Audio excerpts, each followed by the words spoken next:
Assalamualaikum warahmatullahi wabarakatuh. Alhamdulillah rabbil alamin wassalatu wassalamu ala asyrafil mursalin wa ala alihi wa sahbihi ajma'in. Qala rabbi shrah li sadri wa yassir li amri wahlul 'uqdatam min lisani yafqahu qawli.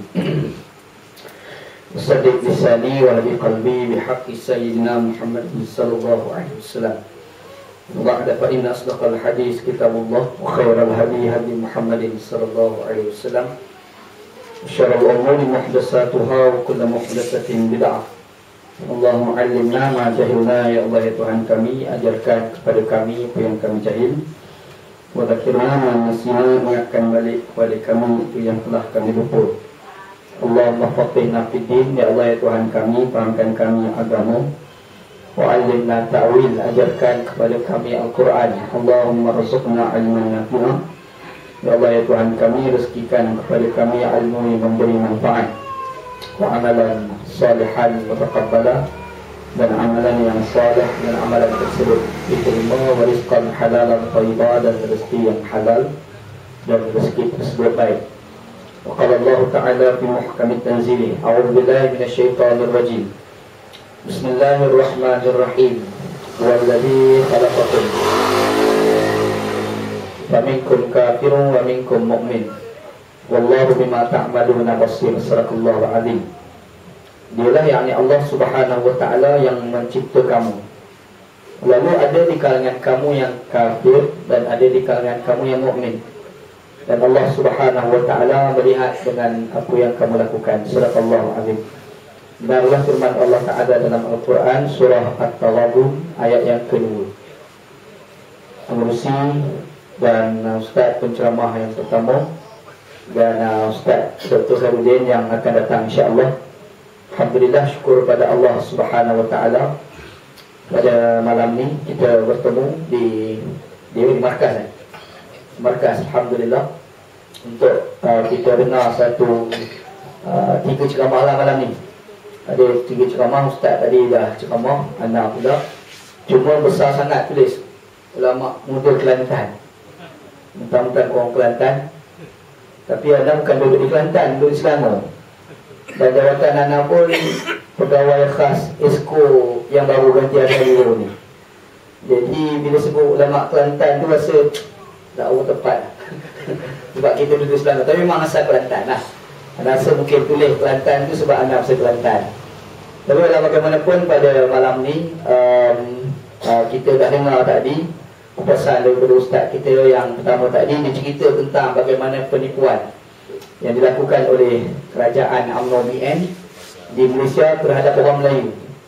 Kita di Selangor pada hari ini di bawah Esko Adat Resam Melayu. Lepas Datuk Hassan Ali yang Persib tu telah dipecat daripada PAS, kemudian ada esko lain ambil. Orang yang ambil tu nama Dr. Ahmad Yunus Hairi. Dr. tu esko baru. Anak jadi pegawai khas dia.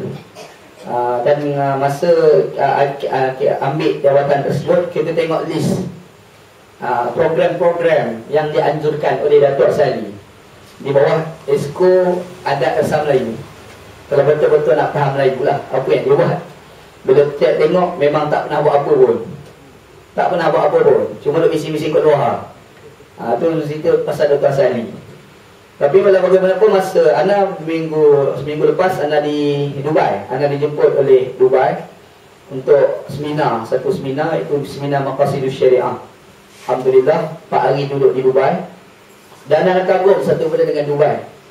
Sebab Dubai ni sebuah negara yang kaya. Rakyat dia kaya, Masya Allah. Dan memang kerajaan dia biaya rakyat dia. Anda tanya orang perempuan dia kalau nak kahwin berapa kena ada mas kahwin. Dia kata 170,000 kalau nilai pada ringgit Malaysia. Kita dengar tu, ya Allah, mahalnya perempuan Dubai nak kahwin. Tapi kawan anda cakap tak ada masalah. Sebab rakyat Dubai ni kalau nak kahwin sama-sama dia orang, kerajaan dia boleh bagi loan. Kerajaan dia bagi loan untuk nak kahwin. Lepas tu nak bayar balik tu jadi subsidi pula. Itu kerajaan Dubai. Malaysia mampu tak dapat lah. Cerita tu di Dubai. Dan Dubai ni pula dia ada satu dia panggil Markaz Zahab, the Gold Center, pusat emas. Dia ada pusat emas dan jual emas kat situ. Dan emas tu jadi dua cara jual. Satu macam kita duk beli selalu kat kedai. Yang kedua tu je beli emas macam kita beli item pakai mesin. Macam kita pergi bawa duit, lepas tu kita dekat item mana kita nak, lepas tu jatuh item kan. Lagu tu lah Dubai cara nak beli emas. Menariknya, kita tengok tempat dia orang jual tu, dia tak ada polis. Yang ada ni jaga apa Bangla tu situ kan. Polis tak ada. Anak pelik, takkan tak jadi masalah kot. Dia kata sini tak ada masalah. Sebab apa? Sebab memang terjaga. Polis dia saja diberi gaji sebulan sebanyak RM14,000. Nilai ringgit Malaysia. Gaji polis di Dubai nisbah pada Malaysia RM14,000 Malaysia. Dekat Malaysia RM1 ke tak? Disebabkan gaji RM14,000, rasuah tak berlaku dalam kerajaan dia. Disebabkan tidak ada rasuah, maka susah nak berlaku penyelewengan. Bila tidak berlaku penyelewengan, di situ rakyat dia dapat kehidupan yang cukup hebat. Dan Dubai ni pada masa berlaku Arab Spring baru ni, berlaku revolusi di Mesir, kerajaan dia telah bagi tambahan gaji kepada rakyat dia 200%. 200%. Itu di Dubai. Nak cerita di Dubai. Dubai negara yang sukar untuk kita nak jumpa rasuah. Sukar. Disebabkan negara dia tidak rasuah, disebabkan itu rakyat dia dapat berbagai-bagai nikmat daripada kerajaan. Lebih-lebih lagi kalau kita dapati di Dubai, rakyat diorang daripada sekolah rendah, menengah, universiti, PhD pun semuanya disponsor oleh kerajaan. Malaysia boleh dapat? Tak ada, ustaz kita dah jelas lah. Tak dapat. Tak dapat. Memang tak dapat. Sampai anak kita kalau SPM, kita pula bimbang. Bimbang sebab apa? Sebab macam mana nak universiti, mana duit yang kita nak korek. Tapi di Dubai masalah macam ni tak berlaku. Sebab apa? Tidak ada rasuah. Tapi kenapa Malaysia jadi problem? Itu persoalan. Soalannya berlaku di Malaysia kerana Malaysia ni rasuah agak tinggi. Di Malaysia. Kalau kita tengok apa yang dikeluarkan baru ni tentang ranking rasuah tertinggi di dunia. Kita ni lagi hebat rasuah berbanding Israel. Israel tu kita tahulah musuh Allah Ta'ala. Allah Ta'ala sebut Quran, "Lan tarda 'anka al-yahud wa lan-nasara hatta tattabi'a millatahum." Allah Ta'ala tak redha Yahudi Nasrani ni hinggalah kamu ikut mereka. Bermakna jahat orang Yahudi ni Allah Ta'ala Maha tahu. Hebat Yahudi, kejahatan dia orang. Tapi jahat-jahat Israel dengan orang Malaysia, dengan negara Malaysia, rasuah di Malaysia lagi hebat dari Israel. Lu fikirlah sendiri. Ini hakikat kan. Lu kena fikirlah. Sebab tu nak kata macam mana perempuan ni jahat di Israel ke? Bakat-bakat fikir lah. Ini cerita dia insya-Allah. Nah, jadi bila kita tengok situasi di negara luar, lepas tu kita banding negara kita, kita kadang-kadang terfikir, kenapa negara kita jadi begini? Ini satu benda yang perlu kita fikirkan. Lebih-lebih lagi kita ni orang Islam. Dan tambah sikit lagi kita orang PAS. Dan tambah satu lagi kita ni orang Pakatan Rakyat. Kita bersama dengan kita ada PKR, ada DAP dan PAS. Rakyat satu badan namanya PR, Pakatan Rakyat. Sebenarnya apa yang kita nak daripada kita duduk berjuang dalam PAS? Apa yang kita mahu apabila kita duduk dalam Pakatan Rakyat? Apa yang kita mahu sebenarnya? Inilah yang kita nak sebut seperti mana dinyatakan oleh Allah Subhanahu Wa Taala. Allah Subhanahu Wa Taala nyatakan dalam Quran dalam surah At-Taghabun. Kata Allah Subhanahu Wa Taala, "Yusabbihu lillahi ma fis samawati wa ma fil ardh. Lahul mulku wa lahul hamdu wa huwa ala kulli syai'in qadir." Kata Allah Subhanahu Wa Taala, bertasbihlah segala makhluk yang ada di langit dan ada di bumi. Dia makhluk ni dia boleh tasbih pada Allah Taala. Media tasbih, handphone tasbih, mikrofon tasbih, laptop ni tasbih, dinding tasbih, kipas tasbih, semua ni berzikir kepada Allah Subhanahu Wa Taala. Mereka puji Allah SWT. Bila makhluk di langit puji Allah, makhluk di bumi puji Allah, Allah Ta'ala nyatakan lahul mulku, kepunyaan Allah segala kerajaan. Bermakna kerajaan itu akan tercapai apabila segala makhluk ni memuji. Apabila makhluk itu memuji, maka dapatlah kerajaan. Cuma kita fikir terbalik. Kalau sekiranya segala makhluk ni mengkeji, mengutuk, bila ada rasuah, maka lahirlah kutukan, linas. Dia orang nak buat itulah, macam mana atom tu lah nak buat tu, jadi bahaya, radioaktif dia nak buat dekat sana, melahirkan kutukan. Kalau lahirkan kutukan, apa yang kita kena faham, itulah tanda kerajaan mereka akan jatuh. Sebab apa? Sebab Allah Ta'ala nyatakan sesuatu kerajaan itu akan menang apabila kerajaan itu dipuji oleh rakyat dia. Tapi kalau sekiranya kerajaan itu dimaki oleh rakyat dia, tunggulah kejatuhan bagi kerajaan tersebut. Inilah yang berlaku di Mesir. Ini yang berlaku di Tunisia. Di Tunisia dulu, pemerintah dia zalim, tindas, penuh dengan birokrasi. Rakyat nak pergi buat lesen untuk buka kedai terlalu sukar, menyebabkan rakyat dia bangkit, rakyat dia lawan kerajaan dan apa yang berlaku pada kerajaan tersebut, kerajaan itu jatuh. Lahirlah golongan lain yang memerintah, parti Islam memerintah di Tunisia pada hari ini. Benda yang sama juga berlaku pada Hosni Mubarak di Mesir.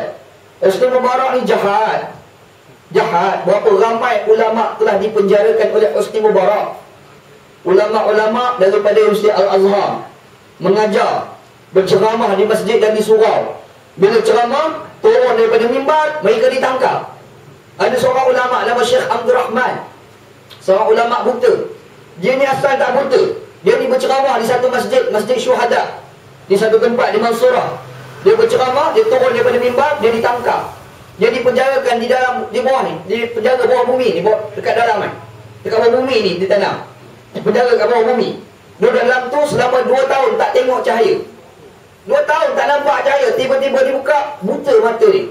Ini kezaliman yang dilakukan oleh Hosni Mubarak. Kita semua kenal dengan Dr. Yusuf Al-Qaradawi. Qaradawi seorang ulama yang hebat. Kita kena ingat dia tu datang daripada Mesir. Tapi kenapa dia tidak duduk di Mesir? Dia duduk di Qatar. Kenapa? Sebab dia berani mengatakan kebenaran, menyebabkan dia dibuang daripada kerajaan tersebut. Sebelum ni ada seorang ulama nama Syekh Sya'rawi rahimahullah. Meninggal dunia dah Syekh ni, Allah raham. Syekh Sya'rawi rahimahullah ni, kalau kita tengok kewarakan dia cukup hebat. Dia berceramah ni, dia mengajar ni, makin ramai orang ikut dia. Makin ramai orang dengar ceramah dia. Kalau sekarang ni kita boleh umpamakan macam Ustaz Azhar Idrus. Nak cerita ni orang nama Syekh Sya'rawi rahimahullah. Jadi Syekh Sya'rawi yang mengajar dalam ramai, menyebabkan rakyat, pemerintah jadi takut. Dan Syekh Sya'rawi dihantar ke negara luar. Duduk di Saudi, mengajar pula di Saudi. Anak murid ramai pula di Saudi, jadi takut. Berlaku gerakan rakyat daripada luar, daripada Mesir. Dia panggil pada Syekh Sya'rawi duduk di Mesir. Nak gambarkan betapa zalimnya orang nama Hosni Mubarak. Tapi kezaliman yang dilakukan oleh Hosni Mubarak tersebut menyebabkan rakyat dimarah. Bila rakyat dimarah, rakyat dia bangkit. Rakyat dia lawan kerajaan tersebut. Dan apa yang kita dapat lihat, Hosni Mubarak pada hari ini telah jatuh daripada pemerintahan dia. Dan apa yang berlaku? Parti Islam di Mesir telah menang. Ikhwanul Muslimin atas nama yang baru Hizbul Adalah wal Hurriyah, Hizbul Hurriyah wal Adalah telah menang. Telah dapat tampuk pemerintahan. Pada hari ini di Mesir dalam sidang parlimen, tengah sidang parlimen berlaku, masuk waktu azan, waktu masuk waktu sembahyang, seorang ahli parlimen berdiri azan dalam parlimen. Benda ini berlaku di Mesir. Sebab apa? Sebab bila lahirnya kutukan rakyat begitu banyak kepada suatu pemerintahan, tunggulah kejatuhan terhadap kerajaan tersebut. Muslimin dan muslimat sekalian, apa yang ingin kita nyatakan di sini? Gambarannya, Allah Subhanahu wa Ta'ala telah nyatakan kepada kita, kerajaan itu merupakan satu hadiah daripada Allah Subhanahu wa Ta'ala. Allah Subhanahu wa Ta'ala nyatakan dalam Al-Quran, Qulillahumma malikal mulki tu'til mulka man tasha' wa tanzi'ul mulka mimman tasha' wa tu'izzu man tasha' wa tudhillu man tasha' biyadikal khair innaka ala kulli syai'in qadir. Allah Ta'ala Allah Ta'ala berkata kepada kita, katakanlah Muhammad, kepunyaan Allah segala kerajaan. Ayat ni kalau kita baca dalam tafsir Asbabun Nuzul, sebab turunnya, dia menceritakan tentang kisah yang berlaku pada zaman Nabi Muhammad SAW, iaitu satu sejarah yang dekat-dekat dengan peperangan Khandaq. Peperangan Khandaq ni asalnya adalah golongan Yahudi telah mengkhianati perjanjian dengan Nabi SAW. Kita kena ingat, Nabi SAW masa dia bina kerajaan dulu, Nabi Muhammad tak bina kerajaan sendiri. Nabi Muhammad SAW dia bina kerajaan bersama dengan orang Yahudi. Nabi Muhammad adakan pakatan bersama dengan Yahudi.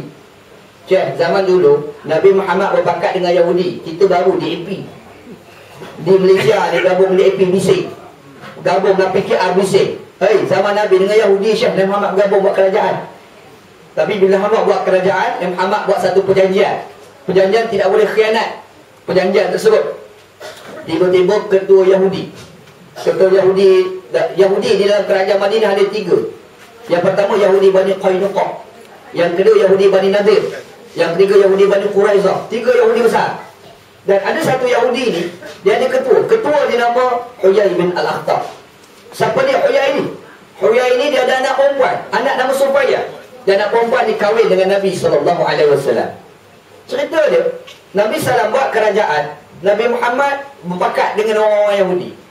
Dalam pakatan tersebut tidak boleh mengkhianati perjanjian. Tiba-tiba datang Abu Sufyan daripada kerajaan Mekah.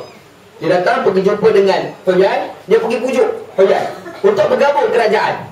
Bergabung, kita lawan kerajaan Madinah, kita jatuhkan kerajaan Madinah. Apabila kita ambil kerajaan, kita akan buat kerajaan sendiri, dan aku akan tawarkan jawatan besar kepada kamu, wahai Huyai, orang Yahudi.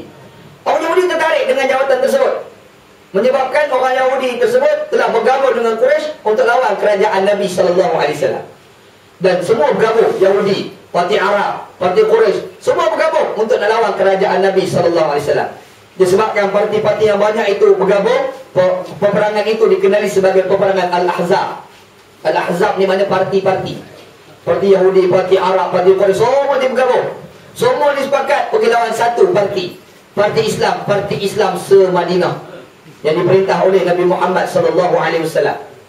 Jadi peperangan tu nak berlaku. Bila hampir-hampir dengan peperangan, Nabi Muhammad SAW dapat tahu yang orang Yahudi telah bergabung tenaga dengan orang Quraisy. Nabi Muhammad SAW hantar seorang wakil, pergi jumpa dengan wakil daripada Quraisy, pergi jumpa wakil Yahudi, supaya jangan putuskan pakatan, kita bersama. Orang Yahudi kata, tetap kami nak bersama dengan Quraisy, nak lawan kerajaan Nabi Muhammad SAW. Nabi Muhammad SAW pada masa itu marah Nabi. Nabi Muhammad telah berdiri di satu batu besar. Nabi SAW telah menyatakan, ya ikhwanal qiradah, wahai adik-beradik berut. Syekh, Nabi Muhammad ni dalam beberapa keadaan dia pernah maki orang tu lah Nabi. Memang pernah maki orang. Lepas tu kadang-kadang orang kata kita tak boleh maki orang. Tak betul. Sebab dalam beberapa keadaan Nabi Muhammad pernah maki orang. Nabi Muhammad maki orang Yahudi dengan panggilan ya ikhwanal qiradah, wahai adik-beradik berut. Berut tu, main-main kau. Dia panggil. Apa lagi kalau tengok dalam satu hadis yang lain, dia ada seorang lelaki tu nama Uyainah bin Hasnin. Dia ni orang yang cukup jahat mulut dia. Satu hari dia pergi rumah Nabi SAW. Dia ketuk rumah Nabi. Siti Aisyah keluar tengok. Bila Muhammad tengok, Siti Aisyah tengok, Siti Aisyah bagi tahu kepada Nabi SAW. Rasulullah ada orang datang Rasulullah. Muhammad SAW pun pergi dekat tingkap tengok. Bila tengok, Nabi SAW kata Bi'sa ibnul Ashirah, inilah sejahat-jahat keluarga. Nabi Muhammad pergi maki. Nabi Muhammad kata Bi'sa ibnul Ashirah ni bakal jahat ni. Kalau orang Kelantan kata bakal jahat, orang Kelantan menjemahan, ni bakal jahat ni. Lepas tu Nabi Muhammad SAW buka pintu, jemput kawan tu naik. Kawan tu naik, dia pun tengok Siti Aisyah di sebelah Nabi SAW. Dia tanya pada Nabi Rasulullah, ni siapa dia ni? Nabi Muhammad kata inilah isteri aku Siti Aisyah. Dia kata menawar juga Siti Aisyah ni kan, punya biadab sebab dahak pun. Siti Aisyah terkejut, lari duduk masuk ke belakang, masuk ke dapur. Lepas tu Nabi Muhammad bersembang dengan dia, bersembang cukup baik. Bila baik dengan bersembang, Siti Aisyah jadi terkejut. Bila kawan tu balik, Siti Aisyah tanya pada Rasulullah SAW, ya Rasulullah, tadi kamu kata Bi'sa ibnul Ashirah, keturunan jahat, bapa jahat pada dia. Tiba-tiba kamu sembang elok dengan dia. Macam mana tu Rasulullah SAW? Nabi SAW menyatakan, inna asyarran nasi an yakhafu an-nasu lisyarri. Sesungguhnya sejahat-jahat manusia adalah manusia takut kepada dia kerana kejahatan yang dilakukan. Ada orang ni kita takut dengan dia kerana dia garang. Ada dia garang sangat. Jumpa dia memang kita hormat dia, dia maki kita jadi takut. Ada orang macam tu. Tapi ada orang ni kita takut kerana kejahatan yang dilakukan. Kita takut dengan dia sebab apa? Kalau aku cakap lebih, masuk ISA sebagai contoh. Kita takut dengan dia kerana kejahatan yang dilakukan kepada kita. Orang macam ni, kata Nabi SAW, adalah asyarran nasi, sejahat-jahat manusia. Ni kata Nabi SAW. Nak bagi tahu, Nabi SAW ni pernah nyatakan kepada kita bahawasanya kalau kita nak maki orang dalam beberapa keadaan dibenarkan, dilakukan sendiri oleh Nabi SAW. Baik, jadi kita nak cerita Nabi SAW berdiri atas batu besar, dia marah sahabat Yahudi, dia kata ya ikhwanal qiradah, wahai adik-beradik berut, kata Nabi. Kemudian tercetuslah peperangan. Hampir-hampir dengan peperangan, Nabi Muhammad dipanggil sahabat berbincang. Tanya pandangan sahabat, macam mana kita nak buat pada hari ini? Seorang sahabat yang bernama Salman Al-Farisi radhiyallahu anhu, Dia kata kepada Nabi SAW, "Ya Rasulullah, aku mencadangkan dalam peperangan itu kita gali parit." Nabi setuju gali parit. Masa dah tengah-tengah gali parit tu ada satu batu besar. Besar batu tu sahabat pukul tak pecah. Pukul tak pecah, pukul tak pecah. Menyebabkan Nabi SAW dipanggil oleh sahabat. Bagi tahu pada Nabi, "Rasulullah, ni batu besar ni kita pukul tak pecah, macam nak buat?" Nabi SAW pun pergi. Nabi SAW bila pergi, Nabi Muhammad pun tengok batu besar. Nabi pegang kapak, Nabi Muhammad pun baca Bismillahi Allahu Akbar. Dia pukul batu tu. Batu tu keras, besi kapak tu pula bertemu, keluar api. Tak pecah. Baca Bismillahi Allahu Akbar, ketuk, tak pecah. Tapi terbit api. Nabi SAW menyatakan, "Aku nampak cahaya yang keluar daripada api ini menyebabkan Islam akan sampai ke Rom pula selepas daripada ini." Kata Nabi SAW. Bin Muhammad kata macam tu, ada geng munafik dia dengar. Orang munafik kata lah, "Belalah, nak jaga Madinah pun kelang kabut, baru kau nak pergi." Nabi Muhammad baca sekali lagi Bismillahi Allahu Akbar, ketuk, terbit api. Nabi Muhammad kata, "Aku nampak Islam selepas ini sampai ke Parsi." Parsi pula, tadi Rom, Parsi. Orang Nabi kata, Parsi pula. Madinah pun kelang kabut, kita nak jaga, dia nak pergi Parsi lah. Nabi Muhammad ketuk pula sekali lagi Bismillahi Allahu Akbar, ketuk, keluar api. Nabi Muhammad kata, "Aku nampak Islam selepas ini sampai ke Yaman pula." Kata Nabi. Orang Nabi kata, "Tengok Muhammad, lebih-lebih pula dia. Kerajaan Madinah kelang kabut, kita nak jaga, Yaman pula dia nak pergi." Bila Nabi Muhammad ketuk kali keempat Bismillahi Allahu Akbar, ketuk, baru pecah batu. Masa tu Allah Ta'ala turun satu ayat Quran. Ayat tu berbunyi, "Qulillahumma malikal mulki tu'til mulka man tasha." Katakanlah Muhammad, kepunyaan Allah segala kerajaan. Allah Ta'ala akan bagi kerajaan kepada siapa yang dimahu. Dia akan cabut kerajaan daripada siapa yang dimahu. Syekh, kita jatuh di berak, tapi kita jangan bimbang. Ini satu ujian yang Allah Ta'ala bagi pada kita, untuk kita bila satu step yang baru, untuk kita nak rembat Malaysia. Percaya tak lah abang? Sebab apa? Sebab kemenangan Islam bermula dengan pertolongan daripada Allah Subhanahu Wa Ta'ala. Apa itu kemenangan Islam? Memang masalah tanggapan. Islam ni menang, yang Allah Ta'ala nyatakan dalam Quran adalah apabila orang pakat-pakat dekat dengan Islam. Apabila orang pakat-pakat masuk Islam. Idza jaa nasrullahi wal fath wa ra'aitan nasa yadkhuluna fi dinillahi afwaja. Apabila datang pertolongan Allah dan kemenangan, kamu akan lihat orang masuk Islam beramai-ramai. Maknanya yang dikatakan Islam menang ni adalah apabila orang masuk Islam, apabila orang dekat dengan Islam, apabila yang dulu orang takut dengan Islam, pada hari ini kita boleh tengok orang start dah baca Quran. Inilah permulaan bagi kemenangan Islam. Kita dapat lihat pada hari ini, ada di kalangan orang bukan Islam di Malaysia sudah berani baca Quran. Kita ada seorang YB dengan komen boleh baca Quran, main-main baca Quran. Ya ayuhan nas, inna khalaqnakum min dzakarin wa unsa wa ja'alnakum syu'aban wa qabaila lita'arafu. Inna akramakum 'indallahi atqakum. Yang baca siapa dia? Kafir.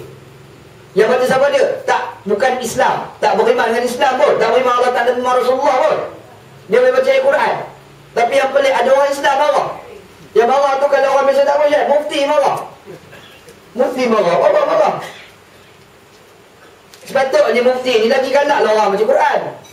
Dia kata tak boleh, orang kafir baca Quran ni tak betul. Orang Islam berlama tak baca Quran.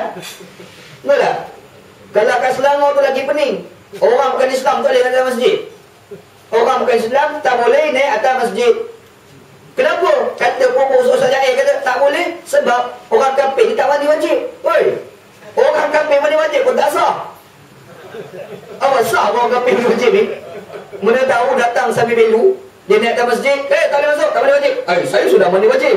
Berat lagu tu. Betul tak? Itu berlaku di Selangor. Tapi Ustaz macam mana? Ustaz UMNO je. Dia tak bagi.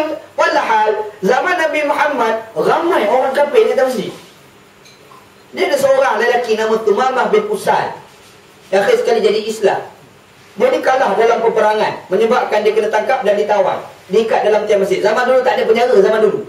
Penjara zaman sekarang, diikat dalam masjid. Cukup 3 hari dia tengok orang Islam semayang, dia dengar kuliah Nabi SAW, dia dengar khutbah Nabi SAW. Cukup 3 hari, dia keluar, dia pergi ke satu wadi, dia mandi, dia tukar pakaian, pakai sebuah putih, dia naik balik atas masjid, dia jumpa Nabi Muhammad, masuk Islam. Masa dia masuk Islam tu, masa sebelum dia masuk Islam tu, Nabi Muhammad bola masjid, Nabi Muhammad tak tanya dia, dah wajib ke belum? Tak. Di Selangor, ada Ustaz UMNO dia kata, orang kafir tak boleh datang masjid, kata dia. Bukan Islam tak boleh masuk masjid, Hindu tak boleh naik masjid, Buddha tak boleh naik masjid, Kristian tak boleh naik masjid. Sebab apa? Sebab tak mandi wajib. Bapak dia. Orang kafir ni, mandi wajib 20 kolah pun tak sah tak? Anu ingat tu. Apa masalah kalau ada orang datang masjid? Tak ada mana anda bersyukur kepada Allah Ta'ala apabila ada orang bukan Islam naik atas masjid. Sebab apa? Sebab dia orang mula nak kenal Islam. Di Selangor dah berlaku. Kita kena ingat Allah Ta'ala nyatakan Quran kemenangan Islam apabila orang ramai masuk Islam. Allah Ta'ala nyatakan Quran. Itu kemenangan Islam. Kalau kita tengok di negara barat pada hari ini, sudah ramai orang masuk Islam. Imam Ibn Taymiyah dia pernah nyatakan, innallaha yansuru daulatan adilah wa in kanat kafirah wa la yansurullahu daulatan zalimah wa in kanat mu'minah. Allah Ta'ala akan tolong negara yang adil walaupun negara itu, Allah Ta'ala akan tolong negara itu adil walaupun negara itu kafir sekalipun. Allah Ta'ala akan tolong negara yang zalim walaupun negara itu mukmin sekalipun. Raja dia orang Islam, pemimpin dia orang Islam, Perdana Menteri dia orang Islam, dan Allah Ta'ala akan tolong kerajaan itu sekiranya kerajaan itu zalim. Tak tolong. Allah Ta'ala akan tolong negara yang kafir, pemerintah di kafir, pemerintahan semua dasar-dasar dia adalah kafir. Tetapi bila dia melakukan keadilan, Allah Ta'ala tolong negara itu. Macam mana Allah Ta'ala tolong negara itu? Tolongnya Allah Ta'ala itu dengan Allah Ta'ala bagi mereka dikenal Islam. Mereka pakat-pakat masuk Islam. Di United Kingdom, UK, bukan Pulau Selangor. Di United Kingdom 1 tahun 2008, dari 2008 sampai 2009, data menyatakan orang di sana masuk Islam dalam setahun sahaja sebanyak 13,000 orang. Di UK. Malaysia boleh berlaku agak-agak? Tak berlaku. Benda yang sama berlaku negeri Selangor pada hari ini. Negeri Selangor, nak cerita negeri Selangor, data yang dikeluarkan pada 2010, yang keluar tu adalah MAIS, Majlis Agama Islam Selangor, menyatakan pada tahun 2008, 2009 setahun, bilangan orang masuk Islam seramai 1,782 orang. Ini berlaku di Selangor. Tempat yang paling tinggi orang masuk Islam ni dekat mana? Parlimen Kota Raja, Dr. Maria, ahli Parlimen PAS. Sebab apa? Sebab Dr. Maria ni dia punya unik, punya pelik. Dia boleh buat majlis berbuka puasa bersama dengan kaum-kaum Hindu. Main-main tak? Dia pun panggil ustaz ceramah depan Hindu, cerita pasal Islam. Anak dijemput 2 kali ceramah tentang Islam depan Hindu. Pening Syekh. Depan Hindu takkan cerita puasa kot. Puasa ni ada sahur, cerita Hindu depan Hindu. Tak pening pada Hindu. Lala sekali kita cerita tentang keadilan Islam. Cerita punya cerita. Dia buat, tiap tahun dia buat di Dr. Maria. Anda pergi kali pertama anda pergi, lepas ceramah datang seorang Hindu di tepi jalan. Dia kata apa? Dia kata, Ustaz, Nabi Muhammad ni hebat, dia kata dia. Anda pening macam mana Hindu dia puji Nabi Muhammad sallallahu alaihi wasallam. Anda tanya balik, kenapa kau kata hebat? Dia kata Nabi Muhammad SAW ni, dia masuk ke Madinah, orang Islam 30% saja, 70% tidak beragama Islam dalam kerajaan Madinah Nabi sallallahu alaihi wasallam. Tiba-tiba Nabi Muhammad merintah, aman, tak macam Malaysia. Inilah kehebatan Nabi Muhammad sallallahu alaihi wasallam. Kata Hindu tu, terkejut kita ni. Macam mana Hindu boleh puji Nabi Muhammad macam tu? Anda dah kagum lah. Tiba-tiba dia beritahu, dia kata, Ustaz, sebenarnya abang saya dah masuk Islam pun. Dah abang masuk Islam dah, abang dia. Kawan anak kat tepi kata, dah abang kamu masuk Islam, kamu pula bila pula masuk Islam? Dia kata apa? Dia kata hidayah belum sampai lagi. Memang kau Hindu cakap hidayah hari ni. Dia berlaku. Anak pergi kali kedua, Hindu tadi tu tak masuk Islam. Hindu tadi masuk Islam. Di tempat Dr. Maria ada orang paling ramai masuk Islam. Dr. Rani PJ PAS yang baru ganti asal dia.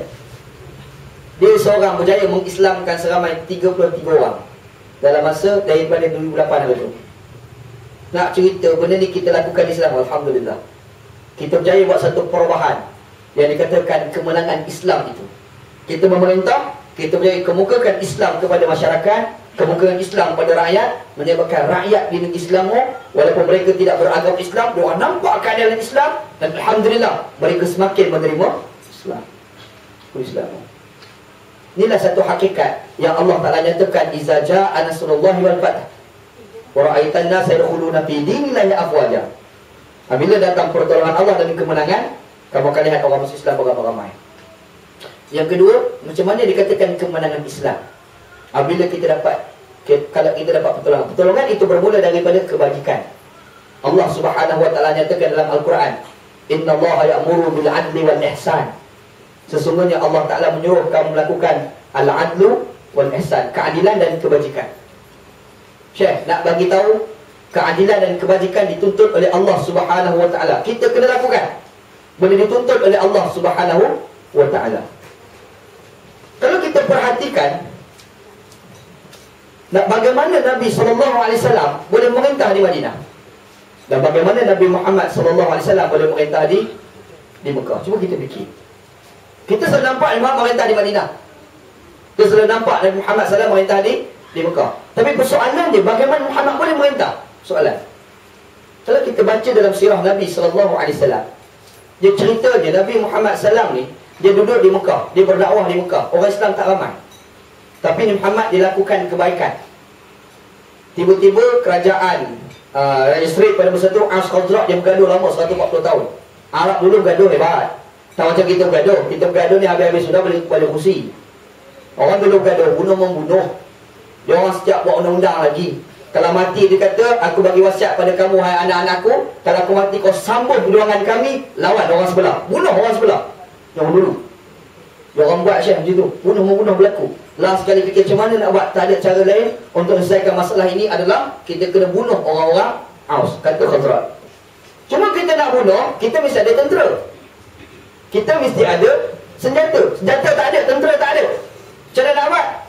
Tak ada cara lain, kita kena minta bantuan daripada orang Mekah. Dia orang hantar wakil, seorang ketua dia orang nama As'ad bin Zurarah. Dia pergi di Mekah, minta bantuan daripada orang Mekah. Orang Mekah kata, minta maaf, kami tak boleh tolong. Sebab apa? Sebab dalam kerajaan kami ada seorang lelaki nama Muhammad. Dia ni kami kenal dari kecil sampai besar, cukup baik, Alhamdulillah. Cukup baik, Alhamdulillah. Bila dia terlalu baik, tiba-tiba dia pergi kutuk Tuhan kita. Oh, jam kita. Jadi anak muda ramai ikut dia, hamba ramai ikut dia. Kami tak boleh bagi bantuan. Sebab anak muda tu sebagai tentera, tak boleh nak tolong. Hamba-hamba kami berniaga untuk kami, bisnes kami jatuh. Jadi baliklah. Katanya As'ad, tak apalah aku balik. Dia nak balik ni, sebelum balik, Arab ni satu budaya, dia tawaf keliling Kaabah. Dia panggil tawaf wida. Lagi Mekah dia tahu. Dia pergi dekat Kaabah, dia tawaf.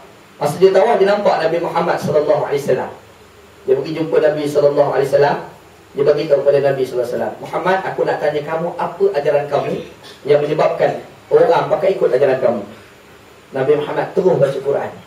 Nabi Muhammad nyatakan, Qul ta'ala wa atlu ma harama rabbukum alaikum alla tusyriku bihi syai'a wa bil walidayni ihsana. Sampai habis ayat 2 ayat. Allah Ta'ala kata Allah Ta'ala katakanlah Muhammad, marilah dengar, aku nak bacakan kepada kamu perkara-perkara yang Allah Ta'ala haramkan kepada kamu. Jangan syirik pada Allah, jangan tipu dalam timbangan, buat baik pada ibu bapa, jangan tipu harta anak yatim, jangan riba, jangan rasuah. 9 perkara disebut oleh Allah Ta'ala dalam Al-Quran. Bila dibacakan tu, menyebabkan As'ad bin Zurarah kata, inilah ajaran yang paling baik. Kalau ajaran ini dibubuh dalam kerajaan Madinah, insyaAllah selesai masalah. Dan dia terus katakan, asyhadu an la ilaha illallah wa asyhadu anna Muhammad Rasulullah sallallahu alaihi wasallam. 9 kenyatakan oleh Nabi SAW adalah kebajikan. Daripada kebajikan itulah dibawa kepada kerajaan Madinah, menyebabkan kerajaan Madinah telah menyambut kedatangan Nabi Muhammad SAW, dan Nabi Muhammad SAW ditabarkan sebagai Perdana Menteri Madinah.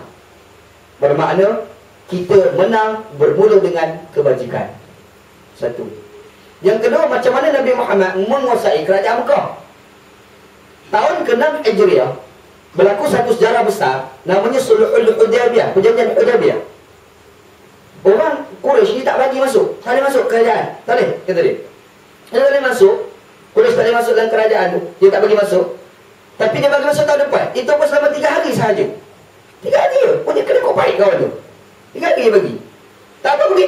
Masa pergi tahun ke-7 Hijriah, pergi menunaikan Umratul Qadha di Mekah pada masa tu, Nabi Muhammad pesan kepada para sahabat, bawa duit, bawa harta, bawa makanan. Nak buat apa? Masa kita tawaf, kita cari orang-orang miskin.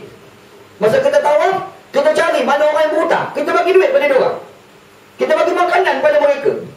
Bila kita bagi, tengok perubahan. Nabi Muhammad dan sahabat buat selama 3 hari sahaja, menyebabkan rakyat Mekah tertunggu-tunggu kedatangan Nabi Muhammad, menyebabkan pada tahun ke-8 Hijrah, setahun kemudian Islam menguasai di Mekah. Maknanya Islam bertapak dalam 2 kerajaan Mekah dan Madinah dengan kebajikan. Hari ini kita buat negara berkebajikan, alhamdulillah. Alhamdulillah, negara berkebajikan. Negara berkebajikan macam mana? Kita nak memberikan hak rakyat kepada rakyat. Rakyat ada hak, kita bagi hak pada mereka. Inilah negara berkebajikan. Sama ada mereka itu Muslim ataupun tidak beragama Islam. Walaupun mereka tidak beragama Islam, mereka punya hak. Kita wajib memberi hak mereka. Wajib. Kita tak ada masalah. Kita bukan rasis macam UMNO. UMNO rasis ni datang asali pula ni. Tak apa-apa tu. Mensorang itu problem kah tu orang daripada asali. Dia boleh petikai. Dia kata negara berkebajikan. Kenapa tak guna negara Islam? Al-hukmu yaduru alal musamma la alal ismi. Hukum berlegat kepada benda yang diberi nama, bukan kepada nama. Negara berkebajikan tu nama. Sebenarnya nama negara Islam lah. Tukar sikit nama. Biar orang dengar, syok sikit dengar. Zaman Umar Khattab merintah dulu, Umar Khattab ni, dia ada rakyat kat bawah, dia Yahudi. Antara dia Yahudi Bani Tughlub. Yahudi Bani Tughlub duduk bawah kerajaan Nabi, kerajaan Umar, dia kena bayar jizyah, cukai kepala. Orang Islam bayar zakat, dia orang bayar jizyah. Tapi orang Yahudi Bani Tughlub ni, hantar wakil pergi jumpa dengan Umar. Dia kata, Umar, kami tak boleh rasa sebagai golongan kelas kedua. Kalau kami golongan kelas kedua, nanti akan jadi problem. Jangan kami akan bangkit lawan kerajaan kamu. Aku cadang kepada kamu, kamu kena tukar istilah jizyah. Jangan berubah nama jizyah ni. Tukar nama lain. Orang kata tak apa, korang bayar jizyah, tapi aku tukar nama. Namanya zakat. Ada korang bukan Islam bayar zakat? Mana dia bayar jizyah lah, tapi nama tu tukar. Sebab apa? Sebab hukum ni berlegat kepada benda yang diberi nama, bukan pada nama. Yang kita nak buat negara Islam lah, tapi kita bubuh nama lain. Negara berkebajikan, barulah power. Tu tujuan dia. Nampak? Ni ada orang petikai ni, Datuk Salim petikai, tak ngaji. Buat mana? Tak erti. Nak bercakap juga. Problem juga mana? Kan? Tadi dia bercakap sebenarnya, saya yang bimbang asal ni. Dekat Selangor, ceramah dia makan tak ada orang. Betul-betul, makan tak ada orang. Dia mula-mula kena pecat dia ceramah, ramai datang. Sebab apa? Nak dengar dia cakap apa. Yang pergi dengar tu orang PAS lah. Orang PAS, orang PKR, pergi dengar. Dia mula-mula ceramah dekat The Meru, tempat Dr. Rani. Ada Meru tu kan? Alhamdulillah. Pergi ceramah kat situ. Dia pergi ceramah, ramai pergi. Esok tu dia kuliah semua, anak kuliah semua kat situ. Anak pergi tanya orang situ, dia kata, kami pun pergi Ustaz. Pergi juga orang PAS, pergi nak dengar, dia kata apa? Bukan nak ikut pun, tak percaya pun nak pergi dengar dia kutuk apa pun tu kata.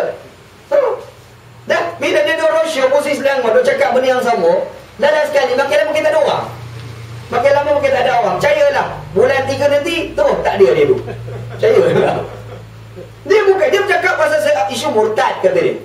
Isu murtad, isu Melayu. Sebenarnya tak bercakap apa sangat isu Melayu. Isu murtad tak banyak bercakap. Dia cakap tentang yang dia tadi pecat dia kena pas tu point dia. Cakap Melayu sikit sangat dia cakap Melayu. Kalau nak cakap Melayu lah, itu bukan caranya tau. Selangor kita buat Melayu bermaruah di sana. Di Selangor kita insya-Allah dalam akhir bulan ni kita buat kempen Melayu bermaruah. Kita nak bagi tahu Melayu yang dikagumi oleh rakyat adalah Melayu yang tidak rasuah. Melayu yang dikagumi oleh rakyat adalah Melayu yang tidak akan menindas bangsa lain. Melayu yang direspek oleh semua rakyat adalah Melayu yang bertakwa kepada Allah Subhanahu Wa Taala. Kita nak lakukan kempen insya-Allah di Selangor. Melayu bermaruah, kita nak lawan Melayu UMNO. Sebab Melayu UMNO rasis. Melayu UMNO dia akan melakukan penindasan kepada bangsa-bangsa yang lain. Kita tak macam tu. Kita bukan konsep ya ayuhan nas. Inna khalaqnakum min dzakarin wa unsa wa ja'alnakum syu'aban wa qabaila lita'arafu. Inna akramakum indallahi atqakum. Wahai manusia, kami ciptakan kamu laki dan perempuan berbangsa-bangsa berpuak-puak. Allah Ta'ala cipta kita Melayu. Allah Ta'ala cipta kawan kita India. Allah Ta'ala cipta kawan kita Cina. Kita tak boleh tindas mereka. Sebab mereka juga adalah hamba Allah. Kita adalah hamba Allah. Mereka pun adalah hamba Allah. Cina tak boleh jadi Melayu. Melayu tak boleh jadi Cina. Melayu tak boleh jadi India. India tak boleh jadi Cina. Tak boleh. Tapi India boleh jadi Islam. Walaupun India tidak beragama Islam, tapi India boleh mengamalkan amalan Islam.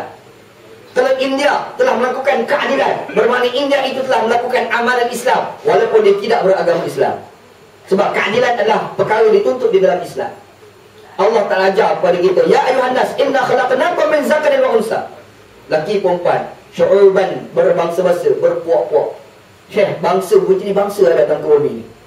Melayu, Cina, India. Dekat Malaysia sekarang kena tambah satu lagi, Bangla, Vietnam. Saya tak agak-agak dalam jangka 20 tahun lagi, kalau UMNO memerintah, Perdana Menteri Malaysia adalah Vietnam. Saya tak agak-agak.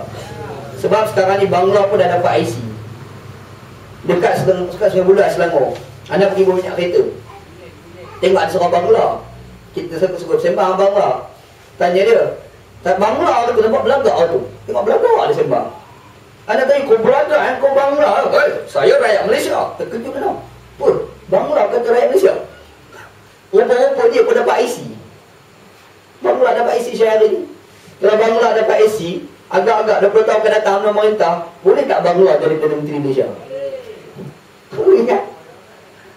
Tapi bagaimana pun nak bagi tahu, berbangsa-bangsa ni ciptaan Allah Subhanahu wa Ta'ala. Ada Cina, ada India, ada Melayu, alhamdulillah. Wa qabaila, daripada bangsa tu pula jadi kabilah. Melayu pun jadi Melayu dia. Melayu Jawa, Melayu Banjar, Melayu Kelantan, Melayu Terengganu. Satu Melayu dengan Melayu lain sembang-sembang tak faham. Anak orang Kelantan, Melayu Kelantan sembang dengan kawan Melayu Negeri Sembilan, tak faham. Tak faham. Pergi ceramah dekat Seremban, sembang kawan orang Seremban, orang Negeri Sembilan. Duk bahasa tokak. Kita orang Kelantan kata apa dia pula jadi kecek. Dia cakap apa benda ni? Dia tanya kau cakap apa sebenarnya? Kata sedang membasahkan tekak, minum air, rupa je. Tu baru Melayu Kelantan cakap dengan Melayu Negeri Sembilan. Kucing dengan tikus cakap macam ni dulu tak faham. Melayu saja, Melayu Kelantan cakap Melayu Jawa, lagi tak faham. Pergi sembang seorang kawan dia mak dia, pergi nenek dia pergi ziarah nenek dia. Nenek dia cakap Jawa, kurang aku tak faham. Tiba-tiba dia kata waras. Anda kata yang ni aku faham. Dia nak bagi tahu dia sihat. Yang semua tak faham. Itu sama-sama Melayu. India sama India faham. India sama India mungkin faham. Tapi India tu pun jadi kabilah India dia. Lekat tambah.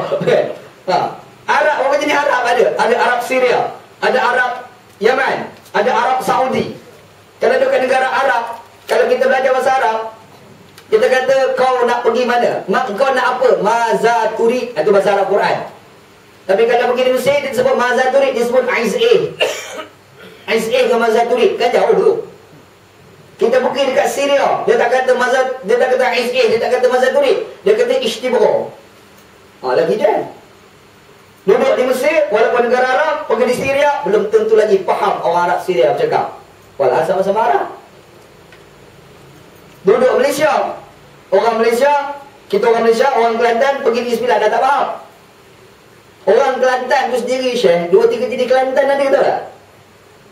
Kelantan Kota Baru dengan Kelantan Pasir Mas, sembangnya tak sama. Dia punya idgham al-ghunah dia dah lain. Kalau orang Kelantan Kota Baru, dia sebut bulai.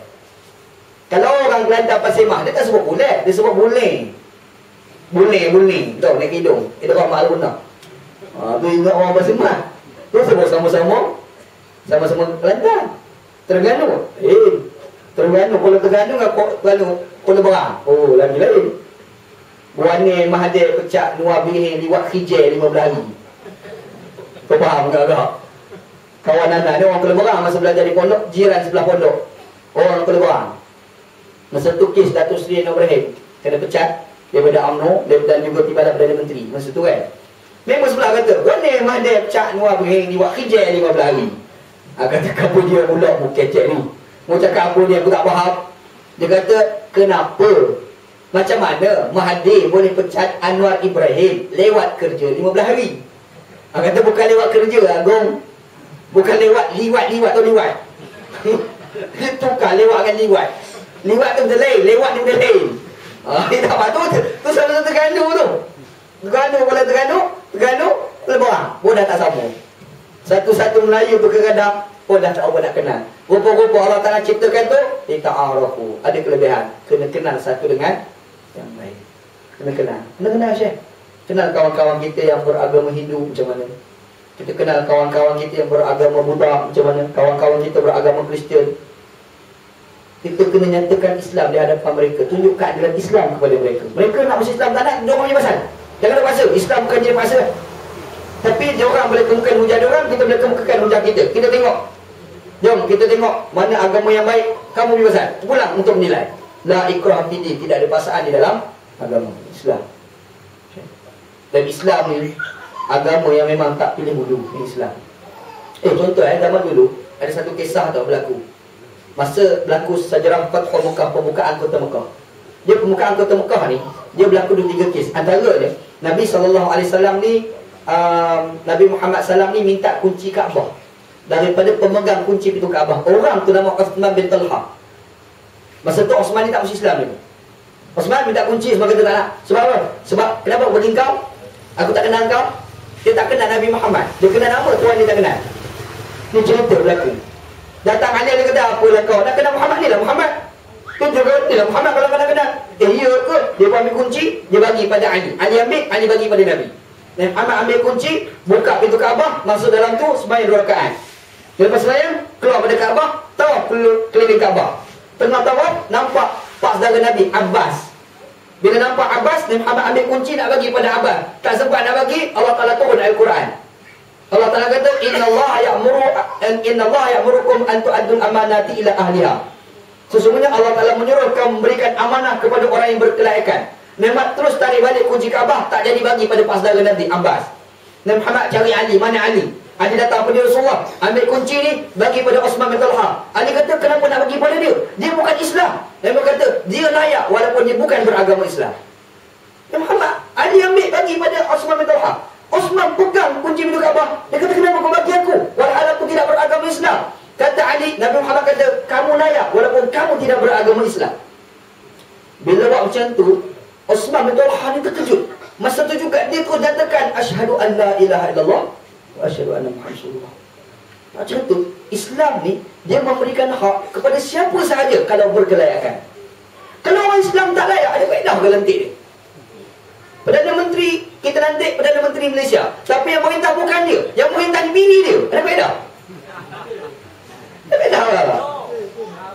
Shopping ni Allah Ta'ala Maha tahu. Ana pergi Dubai hari tu, yang bawa Ana ni orang yang escort semua shopping hari tu di Dubai. Di Dubai ni dia ada shopping complex yang paling besar di dunia. Dia cerita, dia kata, Allah Ustaz, tengok pakai jadi you. Tengok ini jadi. Habis dia ambil shopping. Duit dia tak larang nak bilang. Punya kuat shopping. Tapi orang macam ni yang jadi Perdana Menteri Malaysia, cuba kita fikir sana. Jadi kita nak gambarkan. Kita nak tukar benda macam ni. Kita nak bagi pada orang berkelayakan. Kita bagi orang yang berjaya melaksanakan keadilan dalam negara kita. Kalau kita berjaya buat sebegini, insya-Allah kita akan lihat bagaimana Islam akan bersebar di dalam negara kita, insya-Allah. Bukan juga lah segala itu, insya-Allah. Dan di sini ada satu ijtihad, orang nak minta dari sini. Dia kata tolong ijtihad kutipan derma. Mana mau sebut. Cuba sekali, wallahu alam. Wa sallallahu ala sayyidina Muhammad wa ala alihi wa sahbihi ajma'in. Walhamdulillahirabbil alamin. Assalamualaikum warahmatullahi wabarakatuh.